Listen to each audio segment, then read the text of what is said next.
দীঘার প্রথম দিন আমরা ঘুরতে বেরিয়েছিলাম উড়িষ্যার সাইডটা। উড়িষ্যার দিকে যেসব দর্শনীয় জায়গাগুলো ছিল সেইগুলো, তার মধ্যে এখন যেখানটা রয়েছি সেটা হচ্ছে তালসারি নামে একটি জায়গা। আর এখানে এই ধরনের হচ্ছে চীনামাটির জিনিসের প্রচুর সম্ভার ছিল। ছোট্ট ছোট্ট চীনামাটির জিনিস, যেগুলো ঘর সাজানো হবে আর ঘরের একদম সৌন্দর্যটাকে বাড়াবে।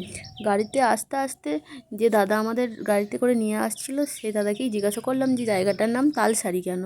তো বলাতেই দাদা বলল যে এখানে আগে নাকি বহু আগে, মানে যে দাদা তার দাদুর আমলে এখানে তাল গাছের সারি ছিল, তো সেগুলো নাকি এখন ওই সব সমুদ্রের জলের তলায়, তাই জায়গার নামটা রয়ে গেছে। আর এখানে মূল যেটা হচ্ছে, এখানে ওই আড়ত টাইপের রয়েছে মাছের, সামুদ্রিক মাছের বহু নিদর্শন আমরা দেখলাম, অনেক রকমের মাছ দেখলাম।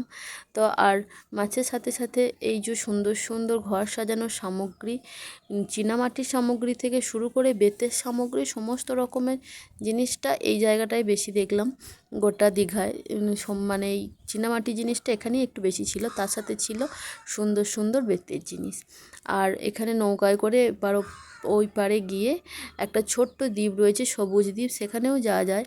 তো আমরা যেহেতু সকাল সকাল এসেছিলাম, তাই নৌকায় করে আর ওই পার গেলাম না, কারণ উড়িষ্যার সাইডেও দেখার অনেক কটা জায়গা রয়েছে, তো টুকটুক করে ঘুরতে হবে সব জায়গা কটা, তাই নৌকায় আর চাপলাম না সকালবেলায়। এই যে এখানে ছিল বিভিন্ন ধরনের বেতের জিনিসের সম্ভার, আর এখানে একটা সিঁড়ি দিয়ে নেমে গিয়ে ওই যে নৌকায় চেপে ওই চারিদিকটা তুমি ঘুরে উপভোগ করতে পারো গোটাটা।